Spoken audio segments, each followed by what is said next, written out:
Bonsoir à toutes et à tous. Bienvenue pour cette nouvelle conférence Pouillou. Je laisse tout de suite la parole à Madalina Dana.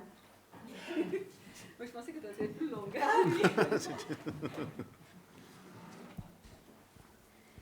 Bonsoir, merci. Donc je me joins au remerciement des organisateurs qui font ça avec beaucoup d'enthousiasme pour les conférences du cycle Pouillou que vous connaissez. Donc c'est extraordinaire de voir ce beau parterre.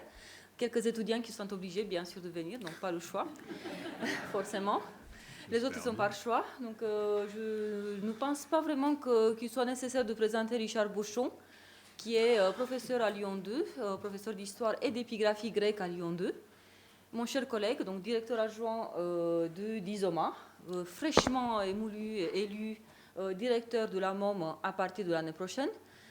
Et on le félicite très chaleureusement. Donc c'était une élection stalinienne, si je peux dire. Ce qui montre vraiment avec un ticket donc avec Franca Pisano, le responsable de la bibliothèque de la MOM, donc un très très beau ticket. Donc nous remercions aussi fortement d'avoir accepté cette tâche, mais il n'est pas là pour vous parler de cette tâche pour l'instant, donc on va le charger plus tard. Franck, tu es là aussi. Donc Richard est là pour vous présenter cette très belle communication que j'attends depuis longtemps. Je me suis permise un jeu de mots, j'ai réservé cette conférence dans mon agenda depuis le mois de novembre, je crois. C'est très intéressant, bien sûr. Et donc, Richard est professeur d'épigraphie d'histoire grecque, spécialiste du théâtre, travaille sur la Thessalie. On connaît tous ses travaux. Certains d'entre nous travaillent bien avec lui. Je vois que Bruno est dans la salle. Donc, des campagnes thessaliennes, certains d'entre nous ont déjà fait, d'entre vous ont déjà fait des expériences. Et les étudiants aussi le connaissent comme étant leur professeur d'épigraphie et d'histoire, par ailleurs, et aussi le responsable donc, du master Monde Ancien Lyon 2. Pour la mention histoire ancienne et en général monde ancien. Donc, ces préoccupations scientifiques se situent, comme vous savez, dans plusieurs domaines. Il a travaillé sur Delphes, donc plutôt de l'époque impériale. Il a travaillé maintenant depuis longtemps déjà sur le théâtre. Donc, son âge d'air portait sur ces questions très importantes et épineuses du théâtre antique. Je ne vais pas non plus m'attarder parce que ce n'est pas moi qui vais faire sa communication, pour une fois, n'est-ce pas, Richard? S'il te plaît. Non, je plaisante. Et donc, c'est vraiment avec une très grande joie que nous accueillons Richard pour cette très belle conférence qui nous explique un peu comment fonctionnait aussi les spectacles de théâtre sous un angle tout à fait inédit, en tout cas pour moi, pour tout vous dire. Parce que les objets sur lesquels je travaille ne m'ont pas encore donné l'occasion, les théâtres sur lesquels je travaille ne m'ont pas donné l'occasion de voir cette documentation et je pense que c'est une découverte pour certains d'entre nous. Richard, je te donne la parole et je me retire. Merci Madame la directrice du laboratoire ISOMA. Et donc vous êtes ici dans des murs relativement récents, mais nous sommes là pour célébrer le 50e anniversaire de la Maison de l'Orient. Le cycle de conférences, vous le savez, est entièrement consacré à des activités de recherche qui se déroulent, qui sont l'objet de recherche des équipes de la Maison de l'Orient. Et aujourd'hui, nous allons parler de Thessalie, qui est un programme, je ne veux pas dire autour duquel s'est construite la Maison de l'Orient, mais qui fait partie des programmes d'origine. Le premier colloque organisé dans la toute jeune Maison de l'Orient était le premier colloque d'études thessaliennes qui avait réuni quelques chercheurs, non pas dans ces murs, tout ça n'existait pas encore, il faut le reconnaître. Donc c'est un programme ancien qui... Alors, je n'ai plus qu'à changer de diapo, qui avait pour but... Je ne veux pas raconter l'histoire du programme parce qu'il est très complexe, mais de combiner à la fois la géographie historique, c'est-à-dire essayer de reconstituer les cartes antiques, c'est-à-dire l'occupation et le découpage administratif dans l'Antiquité, et puis l'épigraphie, c'est-à-dire toutes les sources, tous les textes gravés sur essentiellement de la pierre qui permettaient d'identifier les sites et de reconstituer donc cette géographie historique. Vous avez sous les yeux une carte qui vous montre en gros en grisé ou en bleui les zones sur lesquelles les membres de l'équipe, qui sont pour la plupart dans la salle, à l'exception de Laurence qui s'excuse profondément, et puis Eleonora aussi, je crois qu'elle n'est pas là, qui s'excuse de ne pas pouvoir être avec nous ce soir, qui connaissent très bien le théâtre pour y avoir travaillé aussi.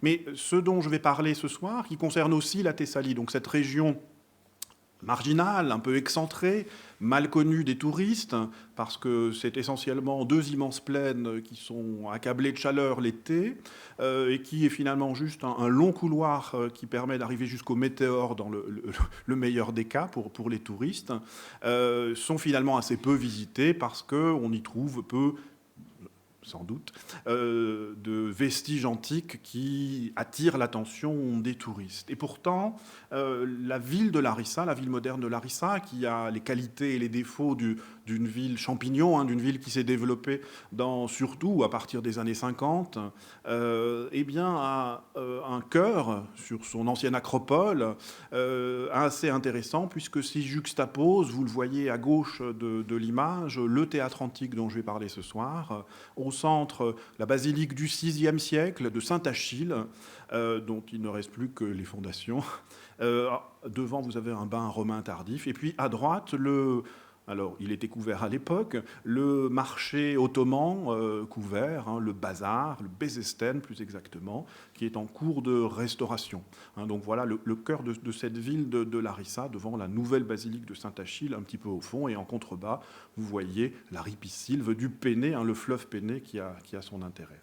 Alors depuis le XIXe siècle, on savait qu'à Larissa, il y avait un théâtre, évidemment. La cité est bien connue par les sources antiques.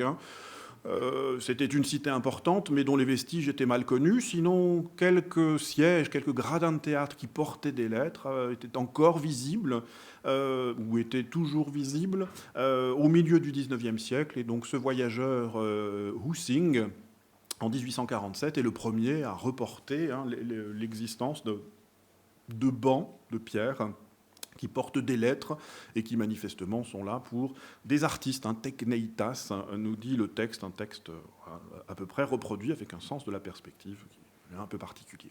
Mais le théâtre était complètement recouvert par la ville moderne, et vous voyez la situation en 1985 qui permettait de situer dans cette ville moderne, bordé, ce monument bordé au sud, au bas de la photo, par la voie principale qui conduit au seul fleuve qui permet de traverser au seul pont qui permet de traverser le fleuve Péné, et puis traversé, coupé en deux par une rue qui monte à l'acropole. Vous voyez déjà ici, lors de travaux préliminaires pour essayer de délimiter la zone qui a fait l'objet, depuis les années 80 et peut-être même un peu avant, d'expropriations un peu systématiques de ce cœur de la ville. Ce qui n'a pas empêché des constructions un peu brutales. Vous en avez l'exemple en haut à gauche sur la photo de ces constructions avec du béton armé directement sur les blocs antiques au moment de leur dégagement. On a vu un petit peu les dégâts que les constructions modernes, qui évidemment sont attendues dans une ville qui est passée de quelques dizaines de milliers d'habitants à plus de 200 000 actuellement, a pu évidemment avoir comme effet sur ces vestiges. Donc nous avons été associés, je vais souvent dire je, puis parfois nous, c'est un travail d'équipe pour ce qui est de la documentation, rassembler les éléments, mais c'est vrai que c'est plutôt moi qui suis en charge de l'interprétation des données. Donc c'est un je et un nous qui est évidemment reconnaissant à tous les membres de l'équipe qui ont travaillé avec moi. Donc nous sommes associés depuis presque 15 ans maintenant à la publication de toutes les inscriptions qui ont été découvertes pendant ce chantier, conduit entre la fin des années 80 plutôt, l'image suivante vous le montrera évidemment, jusqu'à 2003, c'est le moment où le théâtre est entièrement dégagé, avant qu'il ne soit un peu réaménagé, restauré en partie, avec des levées de terre qui donnent en gros l'impression du volume d'origine. Vous voyez qu'il n'est pas entièrement conservé. Voilà les différentes étapes, et vous trouverez sur Internet, dans le site de l'ancien théâtre, le site Internet, quelques images complémentaires qui montrent complètement ce qui est conservé du théâtre et ce qui ne l'est pas aussi, comme ce plan ce plan qui associe, qui superpose les vestiges du théâtre tel qu'il devait être, a été donc dessiné par un collègue, Nikos Radilakis, qui a travaillé, qui a conduit en partie rapidement l'étude architecturale, à laquelle nous ne sommes pas directement associés. C'est ce qui rend les choses parfois un petit peu compliquées pour l'interprétation archéologique des données. Mais en tout cas, l'entente est encore bonne. Vous avez en dessous ce joli dessin de Nikos qui permet de voir en bleu les blocs qui sont encore en place du théâtre, et puis dans des couleurs qui ne sont pas le bleu, la difficulté de ce puzzle. Vous repérez, alors c'est pas forcément visible ici, mais on arrive à repérer des zones carrées qui correspondent aux caves des immeubles modernes qui ont percé les blocs antiques, qui fait que parfois on a, sur quelques mètres carrés, un trou, tripes. Le théâtre lui-même, je propose un tout petit peu de vocabulaire parce que c'est plus facile pour moi d'utiliser ce vocabulaire-là. Voilà à quoi il devait ressembler lors de sa phase de construction, au milieu du IIIe siècle avant Jésus-Christ, ou peut-être au début du IIe siècle, en tout cas à l'époque que nous appelons, nous, hellénistique. Il est composé donc d'une piste centrale qu'on appelle l'orchestra, qui fait un diamètre d'un peu plus de 25 mètres, qui est bordé de 2 séries de gradins séparés par une voie intermédiaire de circulation que nous appelons le diasoma, et nous avons tort de l'appeler comme ça. Dans l'Antiquité, diasoma ne désigne pas ce couloir entre 2 volets de gradins, mais c'est bien pratique, il faut le reconnaître, et qui délimite donc des gradins inférieurs, 24 rangées de gradins inférieurs, lima cavea, la cavea, donc c'est vraiment ce creux où sont installés les gradins, donc 24 rangées en bas, peut-être 24 rangées en haut, vous voyez ce qu'il en reste. C'est évidemment des calculs géométriques savants qui permettent d'émettre l'hypothèse qu'on avait une vingtaine ou peut-être 24 rangées de gradins dans la partie supérieure, la summa cavea, qui est quand même très perdue.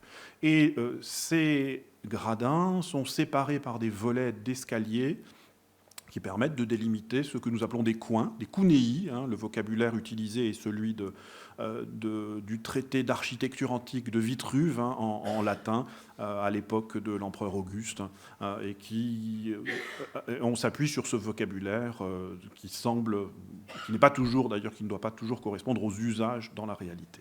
Mais donc ces volets d'escalier délimitent donc des cunei qui permettent de créer un damier, on va dire, en éventail, et donc de délimiter des zones, des kerkides ou des cunei, des coins, donc d'où cette numérotation de K1 à K11 pour la partie inférieure qui est la seule conservée. Et puis devant cet espace où s'installaient les spectateurs, eh bien, un bâtiment de scène, des pièces qui cachaient leur contenu aux spectateurs, là où se trouvaient les costumes et tout ce dont les acteurs pouvaient avoir besoin, qui a été augmenté d'un bâtiment qui est devant la scène, le proskenion, qui est en fait une colonnade qui porte une petite terrasse sur laquelle pouvaient évoluer aussi des acteurs. Je le rappellerai rapidement tout à l'heure. Voilà en gros ce qui est conservé avant restauration du proskenion et du bâtiment de scène à l'extérieur, que l'on peut donc traverser, qui est une voie pour les acteurs pour pénétrer dans l'espace scénique, sachant que les 2 voies latérales aussi permettent à ces mêmes acteurs ou à d'autres acteurs de faire leur entrée en scène, on a envie de dire, mais en fait sur l'orchestra. Le bâtiment est en cours de restauration et il y a suffisamment d'éléments. Ce sera probablement quelque chose de très beau. Je vous propose juste un dessin aussi du collègue sur cette restauration possible. Et puis devant, quelques vestiges de ce que nous appelons la proédrie, c'est-à-dire le système pour que s'installe au premier rang, mieux assis que les autres, certains personnages, on va en parler tout à l'heure. Et donc ce sont des vestiges de bancs, il y avait peut-être des dossiers, de trônes, et puis de repose-pieds individuels, celui du milieu, c'est ça. Donc en gros, voilà à quoi pouvait ressembler le théâtre, alors quand sans doute jamais. Peut-être pas à l'origine, parce qu'on n'est pas sûr que la volée supérieure de gradins ait été construite dès le départ, mais vous voyez qu'il ne reste pas grand-chose, premièrement, mais que c'est de la belle ouvrage, comme on dirait. Et puis, à l'avant, en bas, bordant la piste, ces trônes qui ont peut-être cette forme ou peut-être une autre. Mais là, encore une fois, la restitution s'inspire aussi de théâtres mieux conservés, contemporains mieux conservés. Vous en avez sans doute quelques-uns en tête. Donc c'est très hypothétique. L'usage du théâtre, eh bien, c'est difficile à dire. Et d'abord, ça sert, comme tout espace où on peut s'asseoir, ça peut servir à beaucoup de choses. Mais dans ces usages artistiques, désignons-les comme ça, eh bien, il a accueilli un concours qui revient chaque 5e année. Les Grecs disent pentétérikos, qui revient chaque 5e année, donc tous les 4 ans, comme les concours à Olympie, selon un système qui est bien connu, organisé par la cité de Larissa, c'est sûr, en l'honneur du Zeus qui est appelé Eleuthérios, le Zeus libérateur, sans doute à partir de l'année 194, c'est-à-dire 2 ans après que l'intervention romaine a permis de libérer, c'est une question de point de vue, la Thessalie de la tutelle macédonienne, des rois de Macédoine, qui sont rentrés chez eux de l'autre côté du mont Olympe, qui forme la limite naturelle entre la Thessalie et la Macédoine. Et donc, pour fêter ça, les Laricéens, tous les 4 ans, ont organisé des Eleuthéria, des concours pour le Zeus Eleuthérios, qui est représenté sur les monnaies, vous l'avez ici, avec sa belle couronne de chêne. Alors, on connaît le programme de ces concours, qui sont athlétiques et hippiques, essentiellement, et qui comportent un volet d'épreuves musicales, comme on les désigne dans l'Antiquité, c'est-à-dire qui concernent les muses, toutes les muses, à peu près. On le sait parce qu'on a conservé quelques listes de ces vainqueurs, souvent dans un état plutôt fragmentaire. Vous en avez un exemple en bas à gauche.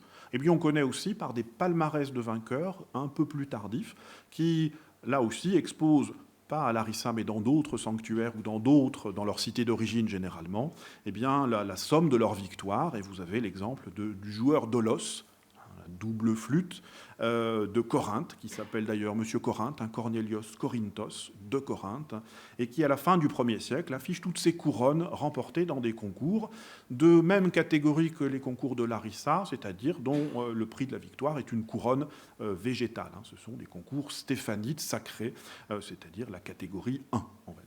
Alors ces épreuves musicales, telles qu'on peut les reconstituer par ces confettis d'épigraphie parfois, eh bien, comportent des épreuves d'olos, de flûte, de sitar et de sitar accompagné de chant ou de chant accompagné de sitar, qu'on appelle la sitarodie. Et puis, donc ces concours musicaux, on pourrait dire, timéliques, disaient les anciens, à quoi s'ajoutent les concours dramatiques, c'est-à-dire au sens antique du terme, les concours de théâtre, de vraiment, de tragédie et de comédie ancienne. On rejoue le vieux répertoire d'Échille, d'Euripide, etc., qui a au moins 3 siècles, et plus encore, puisque le théâtre est en usage jusqu'au IIIe siècle après Jésus-Christ. Donc on continue de jouer tout ça. Et puis il y a des épreuves de tragédie nouvelle et de comédie nouvelle, c'est-à-dire qu'il y a de nouveau des poètes qui écrivent, toujours des poètes qui écrivent de nouvelles tragédies sur des sujets mythologiques essentiellement, pas vraiment historique ni politique, surtout mythologique, et dont on récompense le poète, l'auteur lui-même, l'acteur, et puis le tragodos pour la tragédie ou le commodos pour la comédie, c'est-à-dire un acteur qui s'est spécialisé dans les parties chantées du vieux répertoire ou du nouveau répertoire. Donc c'est une sorte de pot pourri, on a un peu du mal à se représenter la chose, mais voilà ce qui devait animer les épreuves dans ce théâtre une fois tous les 4 ans. À quoi il faut rajouter d'autres concours plus locaux. Vous verrez après qu'on arrive donc à avoir une idée à un moment donné de la fréquentation de ces concours des Eleutheria, à peu près le bassin égéen et en partie la Méditerranée orientale. Il y a quelques Alexandrins qui sont venus, et on les remercie d'ailleurs. Mais disons que ça n'est pas le concours le plus important du monde grec, c'est sûr. Mais il y avait d'autres concours locaux, et on connaît notamment des concours sans doute développés dans le gymnase pour les jeunes générations et pour les former au patriotisme en ces temps de retour de la guerre. On voit combien étaient valorisées des épreuves de récitation et d'improvisation poétique ou d'éloge en prose sur des thèmes militaires, commémoration de batailles anciennes, et notamment d'une bataille que les Laricéens ou les Thessaliens dans leur ensemble ont mené, enfin au moins un escadron, auprès des Romains pour éviter une sévère déculottée contre le roi persé qui ne sera vaincu que 3 ans après cette semi-défaite. Donc le théâtre servait à tout ça. Et dernier point, pour cesser de parler des acteurs, oui, j'ai oublié de préciser qu'à partir de la fin de l'époque hellénistique et à l'époque impériale, eh bien, on a aussi des pantomimes qui viennent, c'est la mode, mais c'est en dehors des concours, il n'y a pas vraiment de concours de pantomime à part un peu, oui, à partir de la fin du IIe siècle après Jésus-Christ, donc c'est hors compétition, hein, c'est une épreuve hors compétition, mais il s'agit évidemment de danser et de mimer les grands mythes là aussi. Donc comme les acteurs de tragédie et de comédie sont sur de hautes plateformes, des chaussures qui les grandissent, avec des masques et des perruques un peu hirsutes, mais leur bouche n'est pas ouverte parce qu'ils ne parlent pas. Hein, donc voilà, c'est les spectacles de pantomime. Les acteurs évoluent sur 2 espaces scéniques. Il faut avoir ça un petit peu en tête pour voir l'évolution du théâtre lui-même. Hein, l'orchestra et puis la terrasse au-dessus du proskénion qui est complètement abîmé ici. Ce qui fait que voilà, ce sont ces 2 espaces, dans ces 2 espaces que se répartissent ce que regardent les spectateurs. Mais l'état dans lequel a été découvert, dégagé le théâtre de Larissa est évidemment le dernier état de son usage. Et c'est un moment où il a surtout servi pour accueillir des spectacles que les Grecs appelaient spectacles romains, c'est-à-dire des chasses aux animaux sauvages et des combats de gladiateurs. Et donc il fallait protéger les spectateurs, isoler l'espace de l'orchestra, où évoluaient les bêtes et les combattants, des spectateurs. Hein, et donc le choix qui a été fait, vous en avez ici la reconstitution, eh bien, ça a été d'arracher les 3 premières rangées de gradins et de créer un podium, hein, c'est-à-dire une zone de protection d'un peu plus de 2 mètres, sur laquelle venait se superposer aussi un système de grillage, hein, très probablement, qui a donc condamné les 6 premières rangées de gradins et donc a privé les 700 places, hein, pour les spectateurs, si on calcule bien les choses.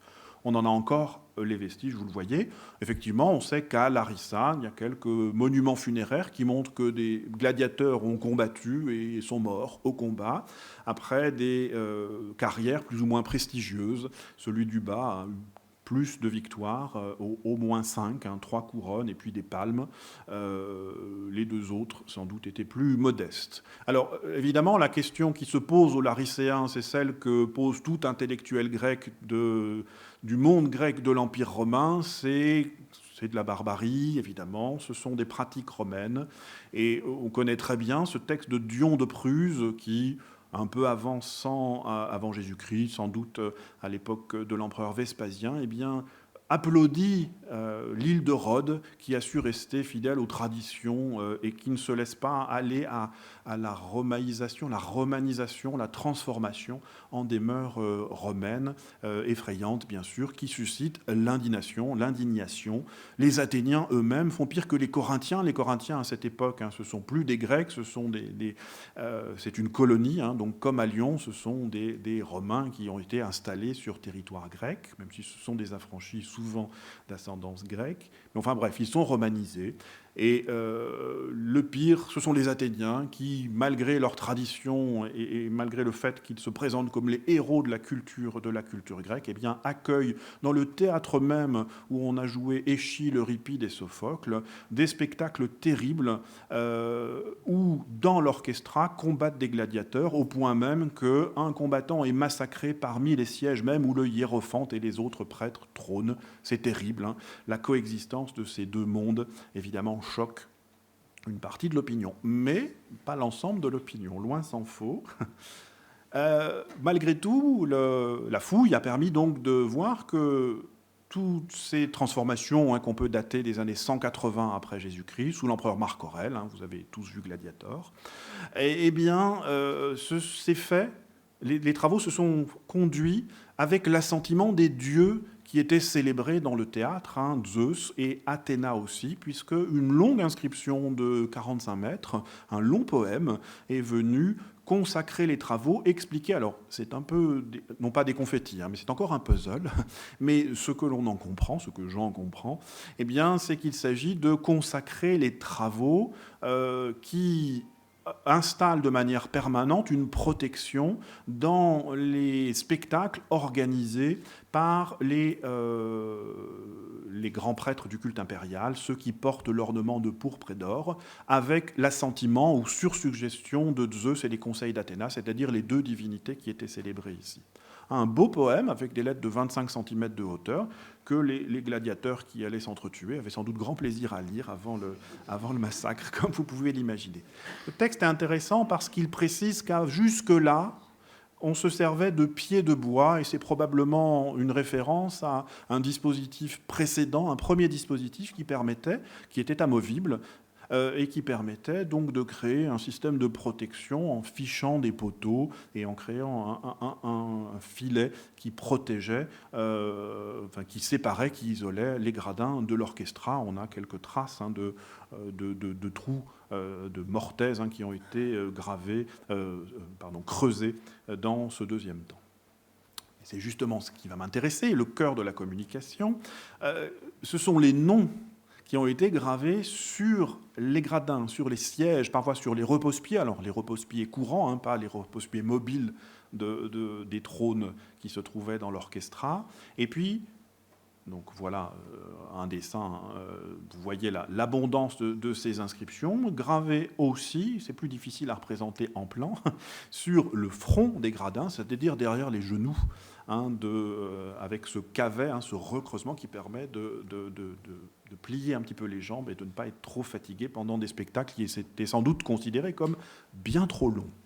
C'est possible. Donc des inscriptions dans tous les sens, dont on va parler aujourd'hui, vraiment, j'allais dire de partout, vous allez voir que ce n'est pas complètement vrai, mais qui débordent aussi sur le diasoma, sur la voie de circulation intermédiaire, vous l'avez en haut de l'image, et puis dans la partie supérieure, les blocs sont faciles à reconnaître parce qu'ils sont beaucoup moins bien travaillés qu'en bas, donc c'est probablement une deuxième phase de travail. Et puis vous repérez le bloc qui a été en dessous, j'étais prévenu, vous inquiétez pas.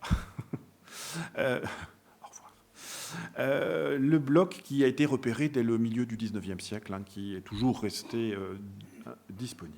Alors, qu'est-ce qu'on a sur ces gradins?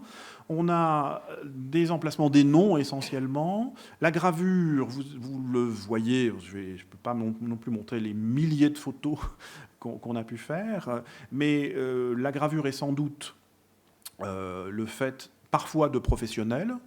Celle du haut montre une très grande habileté. Et puis parfois, ça relève un petit peu du raclage au clou, on va dire. On écrit là où on peut, comme on peut. Le but étant toujours de réserver un topos, un emplacement, d'où le nom de topoi. C'est le pluriel en grec. Et puis, selon la tradition allemande, aussi de topoinschriften, donc d'inscriptions liées à des topos.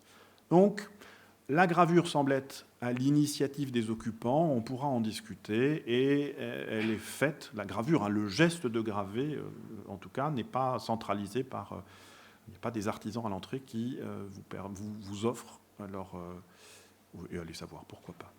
Alors, essentiellement des noms isolés, c'est-à-dire juste un idionyme, comme on dit, c'est-à-dire un nom de personne, parfois avec un patronyme, un tel fils d'un tel, mais c'est très rare. Donc le nom seul suffisait, la filiation n'avait pas besoin d'être mentionnée.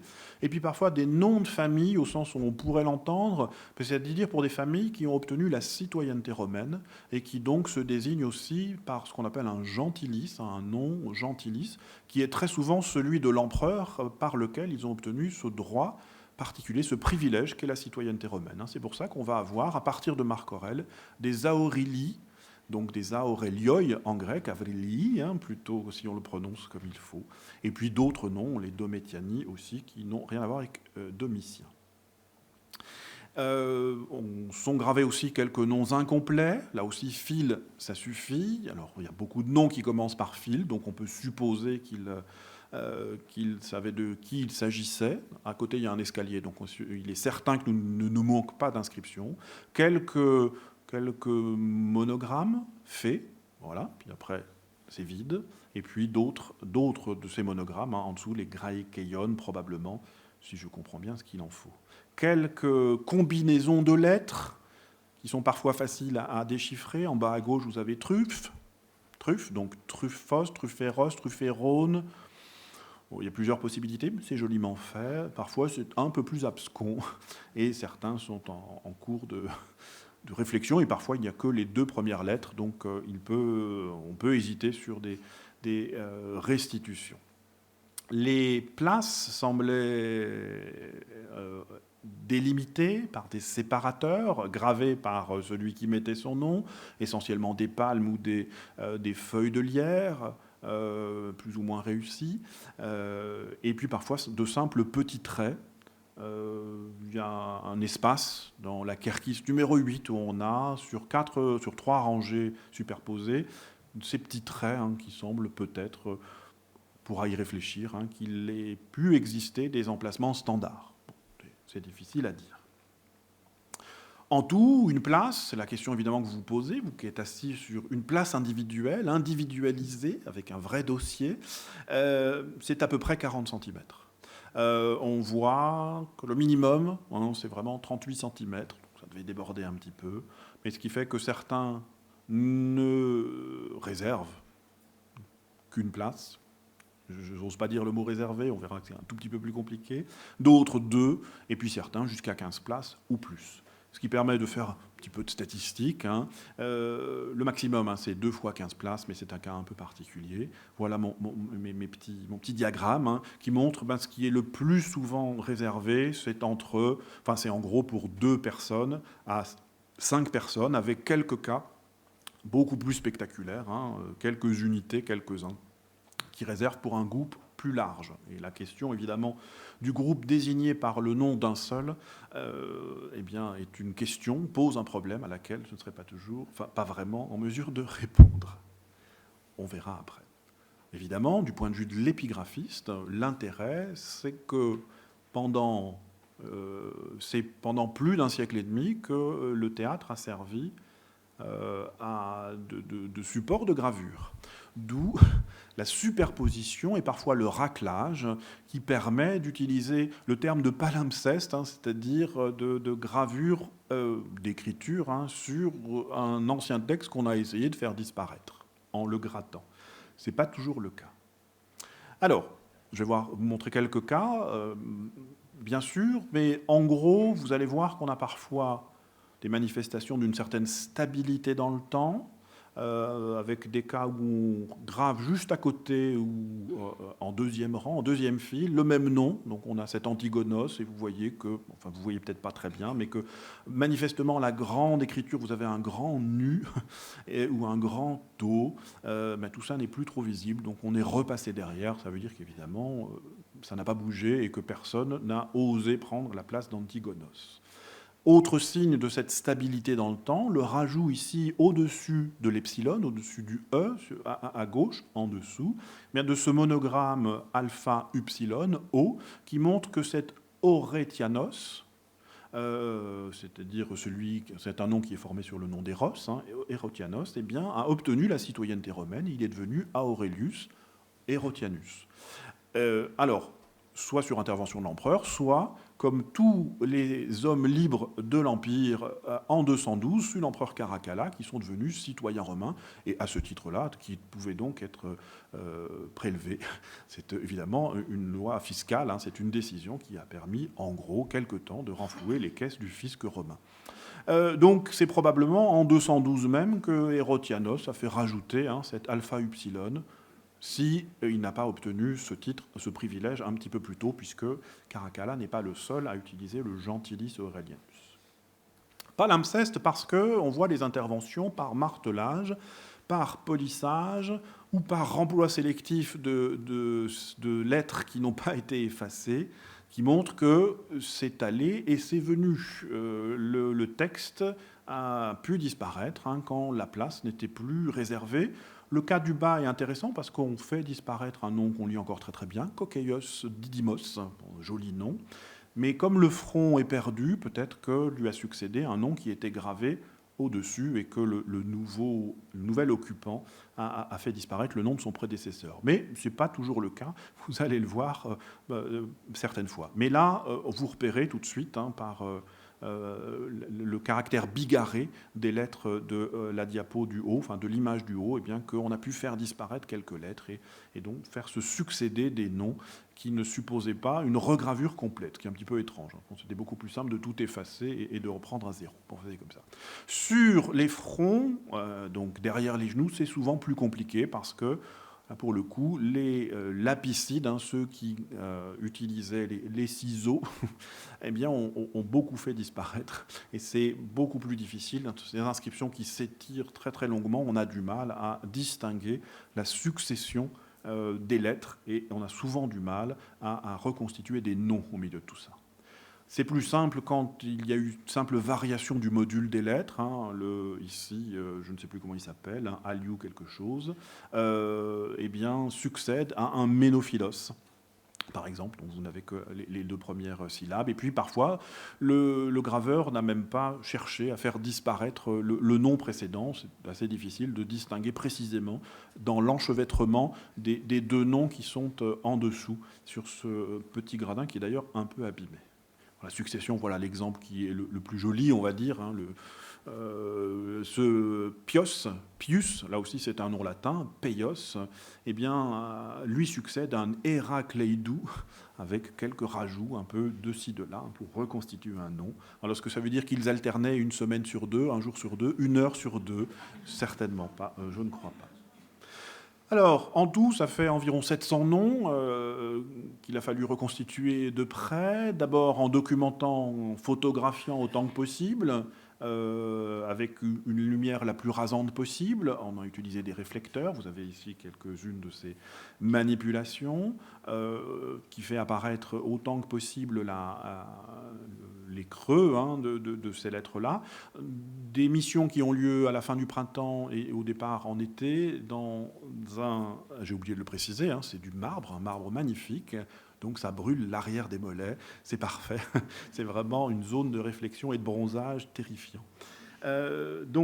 Et avec une lumière évidemment dont on préfère qu'elle soit la plus parallèle à la surface inscrite possible, quand il ne faut pas le faire directement. Vous allez le voir. On a aussi fait des relevés, je vous le montrerai après, sur des longs films plastiques en nylon, ce qu'on ne ferait sans doute plus maintenant, évidemment, parce qu'en tout, ça a formé un long ruban d'1 kilomètre qui se trouve rangé, roulé dans notre bureau là-haut, des milliers de photos. Comme vous l'avez vu, quelques tentatives un peu plus modernes, notamment cette Reflectance Transforming Image, c'est-à-dire la photographie, la superposition, on va dire, pour une même inscription, d'éclairages différents, et puis avec un logiciel, une tentative de calcul pour essayer de faire varier la lumière. Ça revient aussi bien avec des réflecteurs, ça marche aussi bien. Mais il fallait tenter. Voilà quelques exemples de ces nylons avec les feutres indélébiles dans lesquels nous avons tenté au fur et à mesure d'interpréter évidemment la superposition, les lettres ou les traits de ciseaux qui incisaient des traits plus anciens et de proche en proche, dans l'espoir de proche en proche de reconstituer des noms. Alors, quand les blocs sont en place, on s'en sort à peu près. Sur la partie puzzle, c'est plus compliqué. Voilà en gros ce que ça peut donner. Vous voyez dans cet exemple-ci eh bien, que la place la plus ancienne, ce qu'il en reste, c'est l'alpha qui se trouve en bas à droite, le grand alpha noir, le grand A noir, qui est la première lettre du nom Aristophilou. Donc tout ça, c'est 350 cm. Tout ça a été réservé pour Aristophilos. Et puis à un moment, Aristophilos a laissé apparemment sa place à ce qui est en rouge en dessous, à Euphrades et à son fils, et au fils d'Euphrades. Voilà, Euphradou Iou et Euphradou Topos. Et puis après, dans un troisième temps, c'est ce qui est en bleu, eh bien, ces deux places d'Euphrades qui sont venues se mettre juste à gauche d'Aristophilos, qui était peut-être encore là, mais c'est pas sûr, parce que vous voyez que la fin de ce qui est écrit en rouge déborde sur le noir, eh bien, a été partagée en 3, Ménécrates, Zosibianos, Zosimos et Neikon, ils sont 4 en fait dans tout cet espace-là. Donc on voit des recompositions, là pour le coup, pas de superposition, mais l'utilisation d'espaces différents.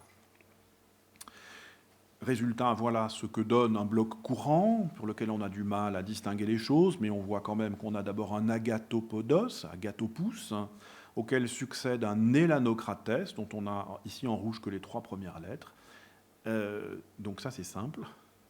Ça, c'est plus compliqué. Hein.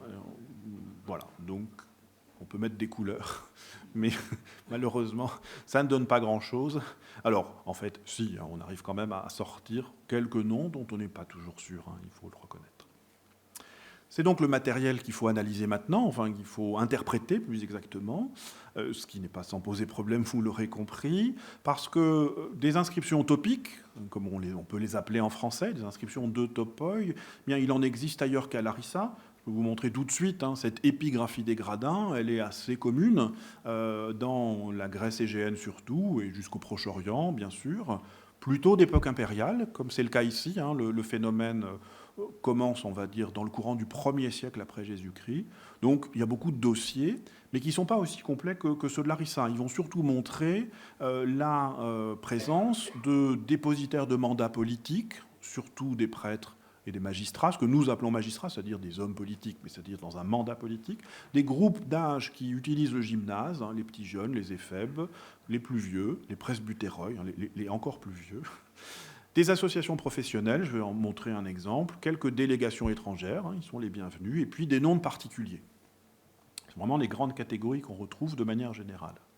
On sait que certaines zones du théâtre étaient assignées, réservées à des catégories. Certaines de ces catégories, je vous donne ici l'extrait qui est devenu maintenant célèbre, hein, de cette grande loi qui organise le contrôle des éphèbes et la formation des éphèbes dans la cité macédonienne d'Amphipolis, au tout début de l'Empire, hein, dans les premières années du règne d'Auguste, et qui montre que lors des spectacles, les éphèbes doivent être conduits en silence par l'éphébarque, hein, le chef, celui qui a autorité sur eux, qui les assied à l'endroit prescrit et pas ailleurs, et qu'ils ont tout intérêt à se taire et certainement pas à applaudir ni siffler, hein, taper des pieds ou je ne sais quoi. Et surtout, ils n'assisteront pas à tout, hein, seulement les grands concours officiels pour éviter évidemment le désordre, hein, la cosmia, hein, le désordre total.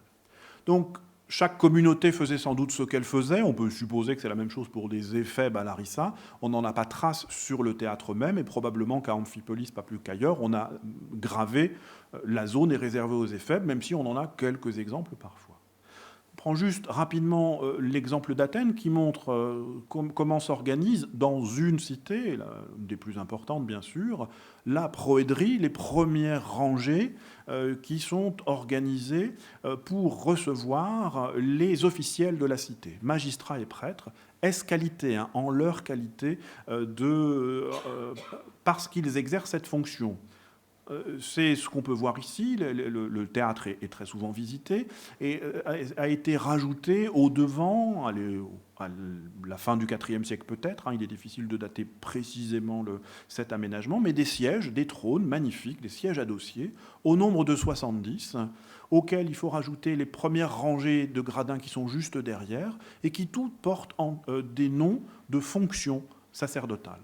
Pas des noms d'individus, mais de noms de fonctions. Le prêtre de Déméter, le prêtre de ceci, le prêtre de cela, les magistrats, les stratèges, etc. etc.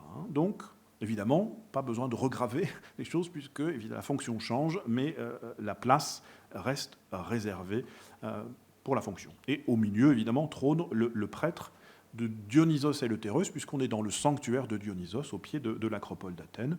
Un exemple à l'époque romaine, hein, le nouveau prêtre du peuple des Grasses, des Carites et de Rome, de la déesse Rome, a droit lui aussi à son siège. On ne sait pas qui il a expulsé, mais il est le bienvenu désormais. Les places d'honneur, alors à Athènes, c'est un cas particulier, on a cette centaine de fonctions qui s'installent devant les autres et avant les autres. Hein. Mais dans d'autres théâtres, notamment ce magnifique théâtre de Patara en Lycie, qui est une confédération de cités comme la confédération thessalienne, sur ce beau théâtre, on n'a qu'une inscription, qu'un espace qui est occupé par Licinius Eueltone, qui a fait preuve de munificence, en tois theatroi, c'est-à-dire alors dans les spectacles théâtraux, dans les théâtres, dans les monuments de spectacle, on peut hésiter sur l'interprétation précisément. Bref, c'est un riche donateur, donc on lui a quand même réservé, en haut à gauche, un peu 7,50 m, donc vous divisez ça par 40 cm, et il peut venir avec des amis, et c'est bien. Alors on a d'autres exemples ailleurs, un petit peu de partout, notamment le topos d'une Carminia claudianae, c'est la seule femme que je vais évoquer ici, donc j'ai obligé de le faire, mais dont la famille a versé 10 000 deniers pour la reconstruction des gradins, donc qui a droit à son siège, en tout cas à son espace, dont elle pouvait disposer comme elle l'entendait très certainement. Alors ces emplacements privilégiés, d'une certaine manière, qu'on voit à Athènes, qu'on voit un petit peu de partout, eh bien, sont certainement placés par un officiel à l'entrée du théâtre, probablement. On sait que dans l'Athènes du 4e, 3e ou 2e siècle, il s'appelle l'architecte. Enfin, c'est l'architecte public des sanctuaires. C'est une fonction élective. On sait qu'il est élu à main levée, eh bien, qui a l'air de s'occuper en gros de l'organisation de l'espace dans les sanctuaires et donc dans le théâtre de Dionysos, puisqu'on est dans le sanctuaire de Dionysos. C'est une de ses fonctions. Voilà, on le sait. L'époque impériale nous montre que certains groupes de la société sollicitent des emplacements au théâtre. Et on a un exemple qui est à peu près bien compris, qui est cette association, ce regroupement de prêtres et de vainqueurs dans les concours sacrés, qui ont donc une place particulière dans la société, qui forment un groupe d'intérêt, on va dire, et qui se désignent eux-mêmes comme prêtres et vainqueurs porteurs d'or en l'honneur de la déesse. On est à Éphèse, donc dans le grand sanctuaire d'Artémis, que vous connaissez, puisque c'est une des merveilles merveilleuses, eh bien, comme ils portent les effigies de la déesse, ils demandent quand même de pouvoir être installés à un endroit qui leur convient, pas trop loin de l'endroit où ils ont posé leur statue. Et donc, ils demandent un emplacement au théâtre, dans la première célice, probablement la première rangée de gradins, en dessous du diazoma. Et le conseil de la cité le leur accorde, et c'est tant mieux. Ces groupes peuvent être des associations professionnelles. Vous avez ici le théâtre de l'Odyssée du Lycos en Phrygie, qui est en partie dégagé et qui montre bien que les teinturiers de pourpre, que les viticulteurs ont obtenu le droit de s'installer dans un espace qui leur est réservé, ainsi que les orthocoureuils, on ne sait pas exactement ce que c'est. Le terme semble désigner une association professionnelle, puisque c'est une ergatia. À Larissa, on n'a aucun nom de fonction. On n'a pas tout ça, d'une certaine manière, ni de prêtre, ni d'association professionnelle, enfin, il y a un cas un petit peu particulier. La seule fonction qui est explicite, mais qui est associée à un nom d'individu, c'est la grande prêtrise du culte impérial, c'est-à-dire celui qui coordonne les activités pour honorer les empereurs. Et donc on a dans les deux losanges rouges l'emplacement du grand prêtre Callistratos, fils de Straton, et puis de l'autre côté de Philiscos, fils de Démos, et qui réserve des zones assez importantes, probablement parce que c'est à eux qu'est due l'activité en marge des concours dont je parlais, des concours dramatiques, des concours artistique, qui est donc dans le cadre de la célébration du culte des empereurs, que sont les chasses et les combats de gladiateurs. Ce sont ces grands prêtres, c'est ce qu'on demande à ces grands prêtres. Et je vous ai mis ici une affiche qu'on aurait pu retrouver à Larissa, ce qui est en fait une sorte d'affiche, qui est une grande plaque de marbre sur laquelle a été peinte une annonce par le grand prêtre et son épouse, qui invite, on est en 260 après Jésus-Christ, sous l'empereur Galien, qui montre le programme qui viendra compléter le concours traditionnel à la grecque en l'honneur d'Apollon. Ça, c'est bien. Une fois que c'est fait, on va se divertir et se délasser en regardant des gens s'entretuer. Et donc, il est promis, et des gens chassés aussi, des chasses et combats de gladiateurs pendant une journée, produisant des animaux au nombre total de 6. Les temps sont durs, 260 après Jésus-Christ, c'est pas facile pour l'Empire. Des léopards, une hyène, peut-être une lionne, et qui propose à l'égorgement, parmi les animaux locaux, 4 de chaque sorte. Donc là, c'est des ours, des gros chiens, ce genre de choses. Et puis, semblablement, ils ont obtenu de l'empereur la possibilité de produire 2 paires de gladiateurs qui combattent pour leur vie. C'est-à-dire que, puisque vous repérez peut-être des scènes de chasse, des scènes de combat, il y a probablement plusieurs paires de gladiateurs qui combattent, mais il n'y en a qu'une qui a le droit de s'entretuer. Et on retrouve effectivement dans certains de ces théâtres des emplacements pour les grands prêtres ou les grandes prêtresses. L'archieia ici qui s'appelle Mastis fille et petite-fille de Mamostasis. On est ici en Pisidie, hein, vous voyez sur ma carte où se place le point, en Turquie actuelle. Eh bien, elle aussi a un grand espace réservé, comme nos deux grands prêtres de Larissa. Donc rien d'étonnant ici que la célébration de l'empereur semble manifestement supposer le transport des images des empereurs, de la famille impériale et peut-être de ceux qui ont précédé, ceux qui sont désignés sous le nom de maîtres, oi kurioi, hein, ikirii, ton kyrion, emplacement des maîtres. Aucun empereur ne s'est déplacé à Larissa, mais probablement que les prêtres ont organisé le transport d'effigies, d'images de l'empereur dans un espace le plus central possible, à l'arrière des représentants, des conseillers, peut-être de la Thessalie, hein, c'est-à-dire le personnel politique le plus important.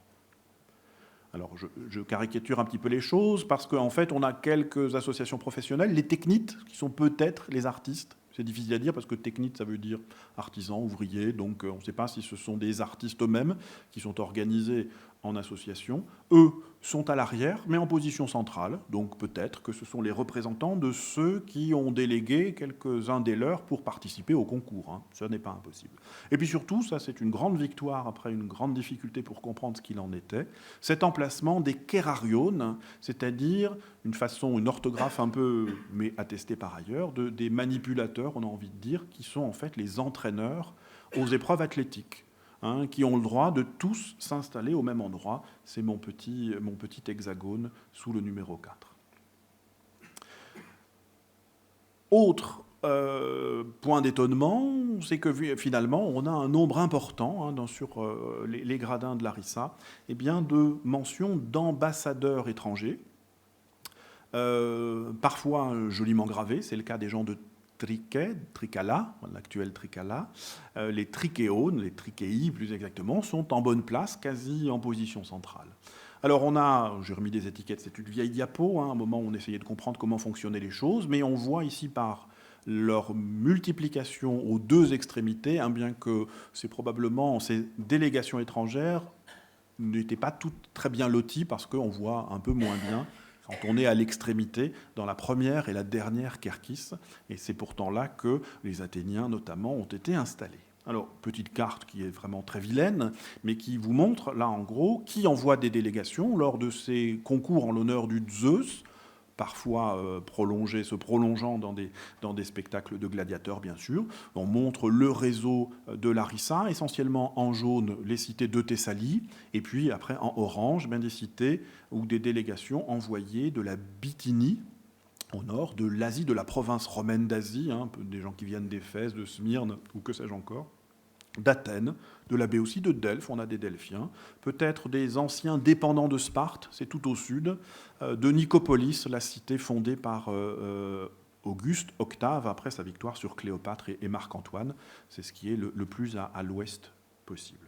Donc la reconstitution de l'ensemble permet de voir que à l'avant, c'est mon demi-cercle rouge, bien se trouvaient très certainement les magistrats de la cité d'Athènes, un peu comme à Athènes, à la différence près qu'ils étaient assis sur des gradins qui ne portent aucune inscription. Je vous ai expliqué qu'on avait arraché les trois premières rangées. Sur ces rangées, il n'y a rien, il n'y a aucune inscription. Enfin, il y a très peu d'inscriptions, juste sur la troisième rangée, jamais sur les deux premières. Donc, on peut supposer que les deux premières rangées, systématiquement et automatiquement, et sans doute avant tout le monde, s'installaient les officiels de la cité. Il n'y avait pas besoin de marquer leur nom.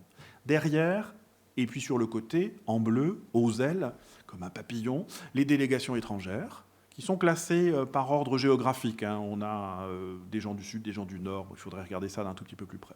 À l'arrière encore, les magistrats de la Confédération thessalienne et puis les statues des empereurs, bien sûr. En jaune, les grands prêtres. Et puis à l'arrière, peut-être, donc ces associations professionnelles d'artistes, peut-être, qui se trouvaient en bonne position, mais évidemment dans la partie supérieure du théâtre. En tireté noire, eh bien, j'ai représenté la zone où on trouve des inscriptions. Ça veut simplement dire que dans la partie supérieure des Kerkis 1 et 3, il y a de moins en moins d'inscriptions. Il y a une zone chaude, on a envie de dire. Ça veut dire qu'on ne se bat pas pour mettre son nom sur les parties supérieures. ça n'est qu'un point de vue statistique, c'est qu'on reconstitue, on arrive à attribuer à la partie supérieure du théâtre, qui est très abîmée, vous l'avez vu, la plupart des blocs errants qui ont pu être utilisés pour certains pour construire la fortification de l'époque tardo-antique, de la fin de l'Antiquité. C'était disponible, on l'a utilisé. Il ne porte jamais d'inscription, donc probablement qu'il n'en portait pas. Donc tout le texte... toutes les zones ne faisaient pas évidemment l'objet de la même compétition, pour dire. Parce que c'est l'intérêt du théâtre de la RSA, bien sûr, c'est de montrer de manière exceptionnelle ce qu'on ne trouve pas dans les autres théâtres, et bien qu'il y avait une certaine compétition pour rester à l'endroit où on était assis manifestement, puisqu'on y a gravé son nom, et ça n'est pas sans poser difficulté. Le théâtre est utilisé dans les sources antiques chez les philosophes pour définir exactement ce que signifie quelque chose de commun. C'est à la fois quelque chose qui peut être occupé transitoirement, donc on peut s'approprier d'une certaine manière transitoirement, mais qui retourne à la communauté après. C'est très exactement ce que les Grecs désignent par le terme de koinos ou de communis, commune en latin. Et donc les philosophes de la tradition néo-platonicienne, ceux qui font revivre un peu tardivement Platon, critiquant largement les positions d'Aristote, ont beaucoup réfléchi et ont utilisé le théâtre comme cet espace qui est occupé en premier avant d'être restitué à la communauté, sachant que ça suppose, on va dire, une circulation de cette propriété d'une certaine manière. Le Simplicius, ce philosophe du VIe siècle, finit par nous dire, comme au théâtre, on prend des places différentes à chaque représentation. Mais c'est sans doute pas le cas. Alors, les textes, qui sont parfois un peu tardifs, nous expliquent que le théâtre, c'est la foire d'empoigne, effectivement, à part ceux qui ont le droit de s'installer avant les autres, qui ont obtenu des privilèges, ils sont quand même un certain nombre, eh bien, pour le reste, eh bien, on se tape dessus. Et ce Libanios, évidemment, qui écrit tardivement, au IVe siècle, on va dire on est dans une antiquité déjà un peu tardive, imagine probablement ou reconstitue à partir de ses lectures la façon dont, à Athènes, on a fini par imposer un prix d'entrée au théâtre. Chacun, à l'époque où le théâtre n'était même pas construit en pierre et tout était construit par des tréteaux, tout était en bois, des écrias xylina, eh bien, chacun s'empressait de prendre place dans ces tréteaux, souvent des spectateurs étaient frappés, quelques-uns étaient blessés. Voyant tout ça, les chefs de la cité, le vocabulaire n'est plus technique du tout, ont rendu les places payantes et chacun devait payer 2 oboles, donc c'est relativement modeste. Et puis il y a une caisse qui vient alimenter pour que les pauvres puissent recevoir des fonds publics le droit de venir s'installer et suivre les spectacles au théâtre. C'est dans ce cadre-là, c'est probablement ce qu'on attendait de l'architecte public dont je parlais tout à l'heure à Athènes, que d'installer les gens qui avaient le droit de s'installer avant les autres. Les autres étaient peut-être un peu forcés par des rabdouks, des porteurs de bâtons, d'obtempérer si ça se passait mal. En fait, la cité a délégué, là encore une fois, comme c'est un cas qu'on connaît aussi, a souvent délégué, a vendu le droit d'organiser les spectacles et donc de faire payer les entrées au spectacle. Un système de ferme, si vous voulez. Au Pirée, le théâtre du Pirée était régulièrement loué. Et ceux qui ils doivent organiser, évidemment, l'installation des spectateurs. Et donc, il est précisé que les citoyens du Dème du Pirée qui s'acquittent du prix d'entrée peuvent assister au spectacle s'ils s'acquittent du prix d'entrée, et ceux qui ont obtenu le privilège de la proédrie, c'est-à-dire de s'installer avant les autres, pas forcément sur ce que nous appelons nous la proédrie, mais en tout cas avant les autres, doivent s'enregistrer auprès de ceux qui ont acheté le théâtre. Le texte dit tout simplement ça, acheter le théâtre, c'est-à-dire ont avancé de l'argent et vont sans doute, ils ont payé une certaine somme à la cité et ils vont faire payer le prix des places un tout petit peu plus cher pour que ça leur revienne. Évidemment, c'est de la ferme, c'est un système d'affermage qui est bien connu. Alors on a quelques scènes intéressantes chez des auteurs comme Théophraste, qui nous raconte dans ses caractères qui ont inspiré ceux de La Bruyère, comment certains au théâtre ont une attitude un peu indigne. C'est notamment Laïs Crocerdès, celui qui n'a honte de rien quand il s'agit d'argent. Il se rend au spectacle avec ses fils à l'heure où les acheteurs de la collecte des droits d'accès au théâtre laissent entrer gratuitement. À la fin, on rentre gratuitement, il s'assuit sur son vieux manteau retourné à l'envers, il vient même pas avec son coussin, c'est vraiment l'avare d'une certaine manière, de même que l'impudent, l'anaïskuntos, a acheté des places comme lui avaient demandé sans doute ses hôtes étrangers, mais il oublie de les leur donner, il assiste à leur place, et le lendemain, il y emmène même son fils ou ses fils et leur pédagogue, l'esclave, qui leur enseigne les choses.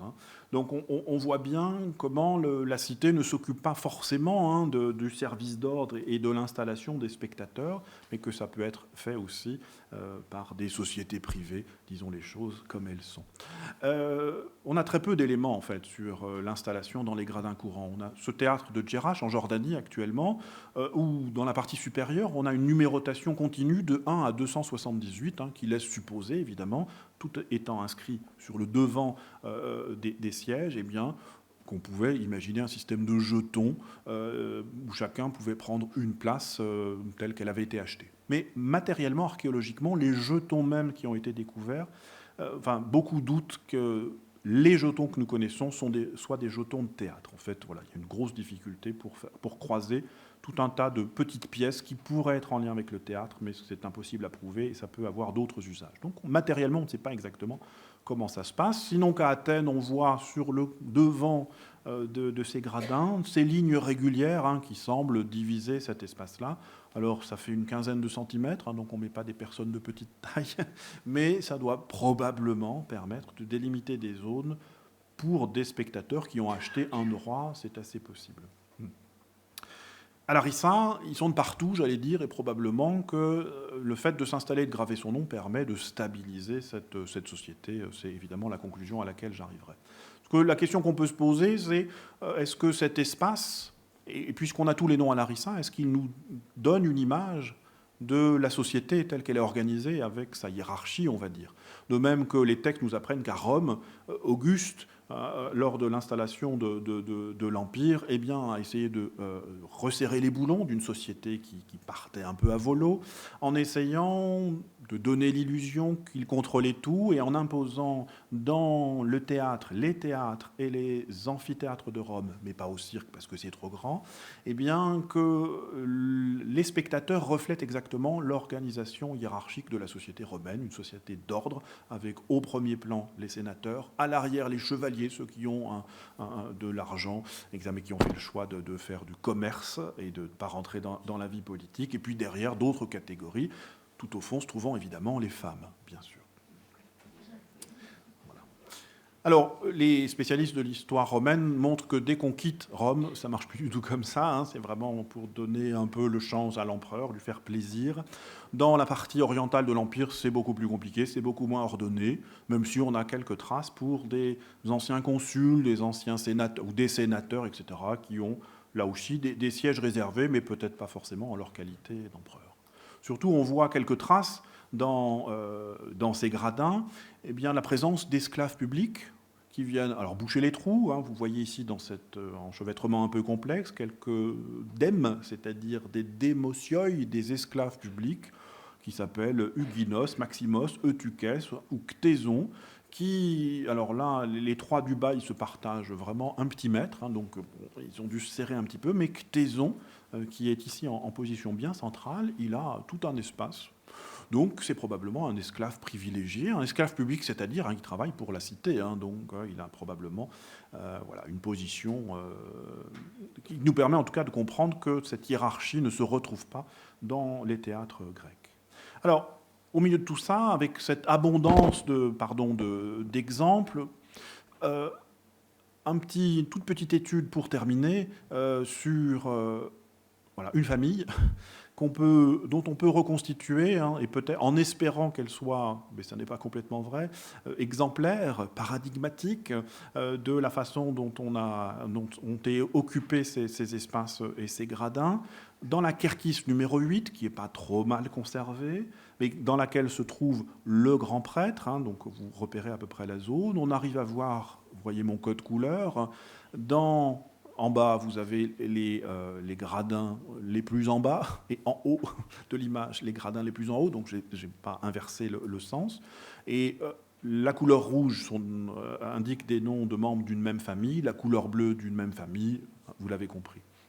Alors, donc, les noms avec la succession, donc des nombres. Donc c'est on va dire une chronologie relative, une organisation relative, en espérant pouvoir en tirer quelques éléments. Et voilà ce que ça peut donner. C'est-à-dire qu'on voit qu'un straton, la famille Straton, est installée dans la Kerkis numéro 9. On est en bas.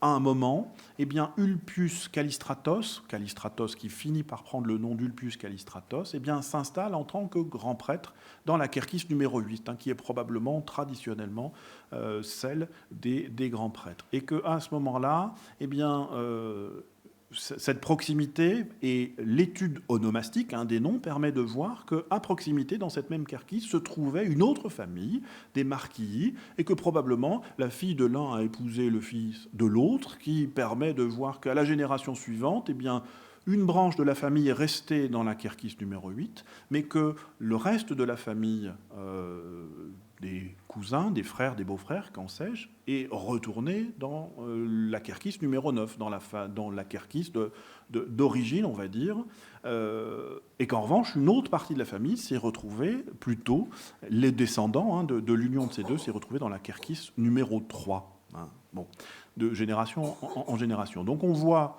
en gros, probablement, on peut en tirer la conclusion que, effectivement, le nom gravé permet à la famille de s'installer, mais que forcément, les familles évoluent, il peut y avoir plusieurs fils, ça suppose des mariages, donc de la circulation, et puis certaines fonctions, dont celle de grand prêtre, eh bien, permet de s'installer à un autre endroit où on peut faire de bonnes rencontres. Évidemment, c'est le cas dans le cas de Callistratos. Donc, c'est à peu près comment on peut en déduire, et je finirai là-dessus, eh bien, que toutes les questions qui se posent à nous et à laquelle il est bien difficile de répondre, qui accorde le droit d'occuper le siège? Probablement les autorités. Pour combien de temps? C'est difficile à dire, mais on voit qu'il y a une stabilité grande des emplacements.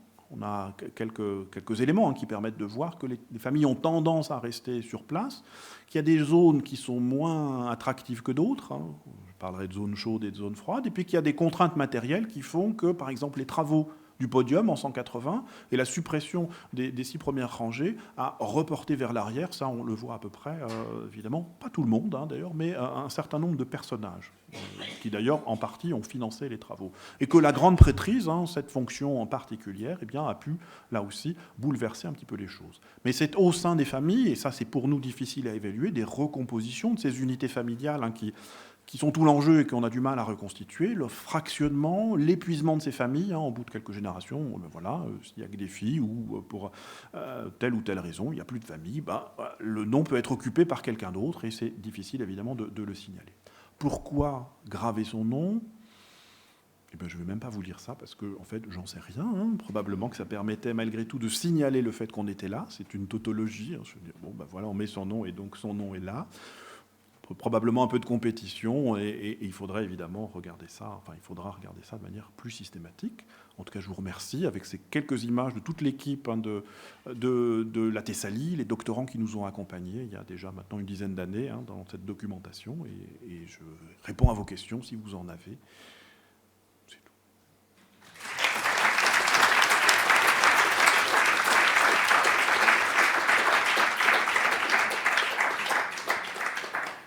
Merci beaucoup, Richard, pour cette conférence. Je vais donner la parole à la salle. N'hésitez pas à lever la main, que je vous apporte le micro pour qu'on puisse vous entendre.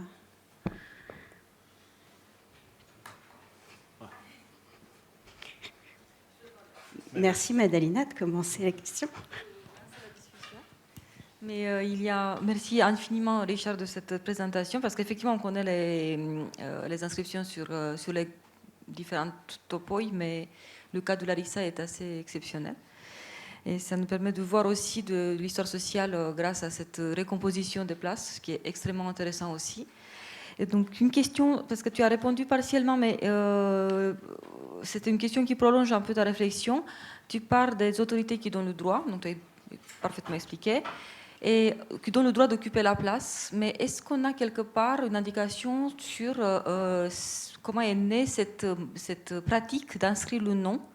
S'il y a, j'imagine, voilà, j'en ai la réponse, c'est ça qui est intéressant, de quel droit finalement on s'arroge de graver son nom sur un monument public en fin de compte.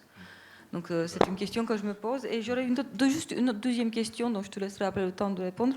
Parce que tu as parlé de la famille, ce qui est tout à fait envisageable, mais dans cette question générationnelle, les fils ne s'appellent pas comme les pères, pas toujours. Est-ce que c'est dans la famille, est-ce qu'il n'y a pas de contestation possible de l'identité justement de l'occupant par les autres? Alors, évidemment, les questions sont évidemment toutes celles qui viennent tout de suite à l'esprit. Alors, quand est-ce que ça commence pour des individus? C'est difficile à cerner parce qu'effectivement, on connaît très bien, par des textes relativement anciens, là encore une fois, la possibilité de s'installer en sa qualité de prêtre, de ceci, de cela. L'inscription la plus ancienne, c'est probablement le trône, le siège du proxène des Lacédémoniens, le proxène des Éléens, le Lacédémonien proxène des Éléens, à Olympie. Vous savez peut-être que dans le stade d'Olympie, il n'y a jamais eu de gradin construit, maçonné. Chacun venait s'installer sur le talus. Il y a un endroit, à part la petite tribune pour les juges, il y a 2 sièges qui ont été trouvés. Et ce sont pour les hôtes publics de la cité de Sparte, qui avait un régime apparemment un peu particulier. Et on a un nom, c'est vraiment, c'est un individu et c'est pas la fonction. Donc c'est vraiment le système de la proédrie individuelle qui est accordé de manière exceptionnelle au IVe siècle à Athènes, un petit peu plus fréquente à l'époque hellénistique, de ces grands honneurs que représente l'érection d'une statue en place publique. C'est comme ça que tu dois faire cours, j'imagine aussi. La nourriture au Prytanée, on a le droit de venir manger avec les magistrats de la cité. Et puis la proédrie, le fait de s'installer devant les autres. Donc à titre individuel, et c'est un bien qui se transmet à ses descendants. Mais très souvent, ce sont des étrangers, ce ne sont pas des membres de la cité, ce sont plutôt des étrangers qui d'ailleurs ne devaient pas faire valoir ce droit.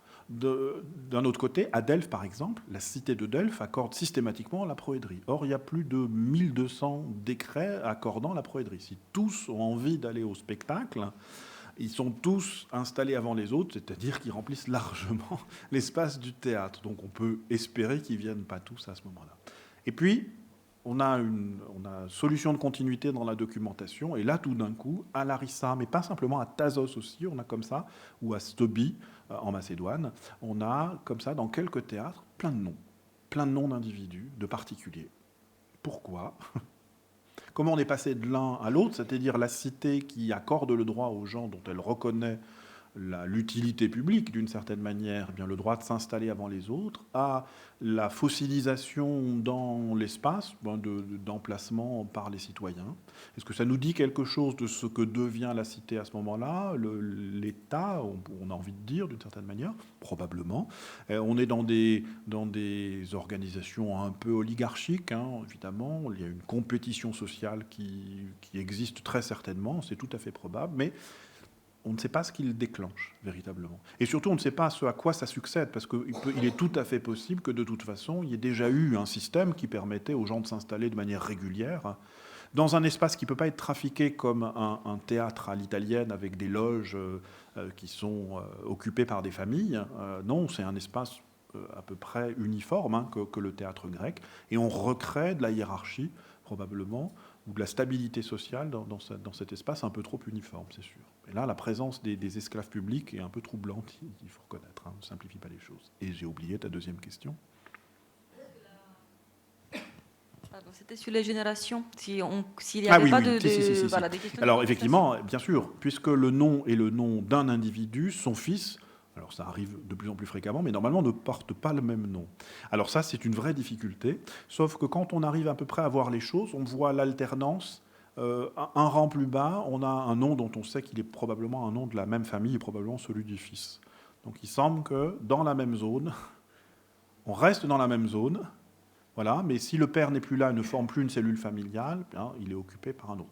Mais c'est difficile à reconstituer, parce que autant on arrive à gradin par gradin voir la succession sur le siège, mais la succession avec l'inscription sur le front, elle ne peut pas être matériellement, évidemment, elle ne donne aucun élément qui permettent de trancher, laquelle est utilisée avant l'autre. Est-ce qu'elles sont utilisées toutes les deux en même temps pour des usages différents? C'est tout à fait possible aussi, on n'en sait trop rien. Donc ça devient un petit peu compliqué. Mais alors après, d'un gradin à l'autre, Je te mets au défi de trouver voilà, un schéma d'explication qui permette de rendre compte de tout ça. C'est vraiment la difficulté.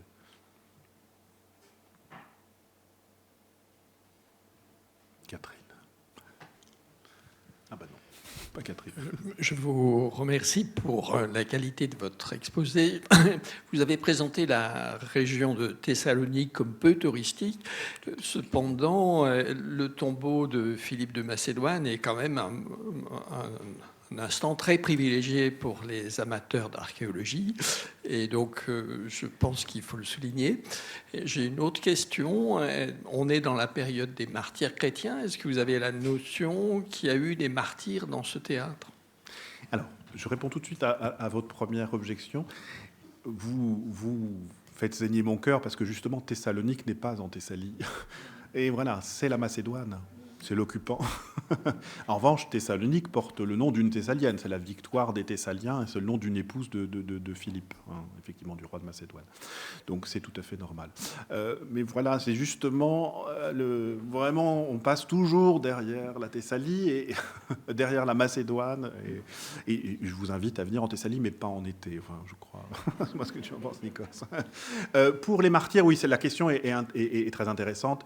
C'est difficile d'y répondre parce qu'il semble que le théâtre cesse d'être vraiment utilisé dans la deuxième partie du IVe siècle, du IIIe siècle, pardon. Et donc c'est plutôt là qu'il y a des martyrs.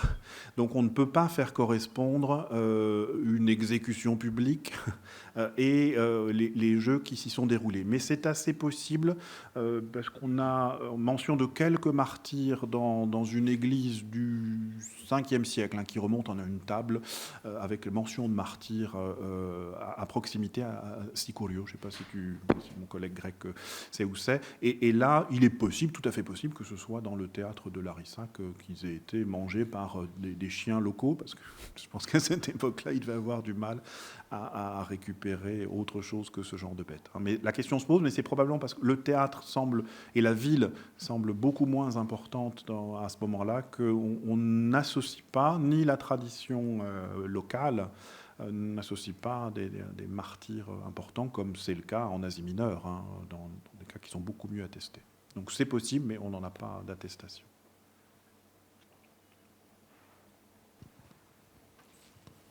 Moi, je voulais savoir si on retrouvait dans les inscriptions de la ville des noms qui figurent sur les gradins. Oui, Ulpius Callistratos, notamment. Oui, on a quelques éléments. Et on arrive bien à voir que dans ces zones un peu centrales, on a vraiment des personnages qui, par ailleurs, exercent des fonctions politiques de premier plan, disposent d'esclaves aussi. La documentation la plus abondante, ce sont des listes d'esclaves qui sont affranchis, donc c'est les propriétaires. Voilà. Et puis parmi ceux qui font les travaux de construction du podium, on a le professeur de la chaire de rhétorique impériale à Athènes, voilà, et dont la femme s'ennuyait à Athènes, a décidé de repartir à Larissa. Donc il a quitté son poste sous Septime Sévère, et ils sont revenus à Larissa, et on sait qu'il est le plus riche parce qu'il a des haras, enfin évidemment il élève des chevaux, et c'est formidable, donc ils ont beaucoup d'argent, et ce sont les Aurélie qui sont juste à droite, là. Je te les montrerai si tu veux. Là, on a leur place. Eux, justement, alors qu'ils sont probablement les premiers de la cité à obtenir la citoyenneté avec le gentilice à Aurélie, puisqu'ils se désignent comme à Aurélie, ce qui devrait être banal si on est sous Septime Sévère. Ça veut dire que c'est bien sous Marc Aurèle qu'ils ont été les premiers à importer ce nom gentilice.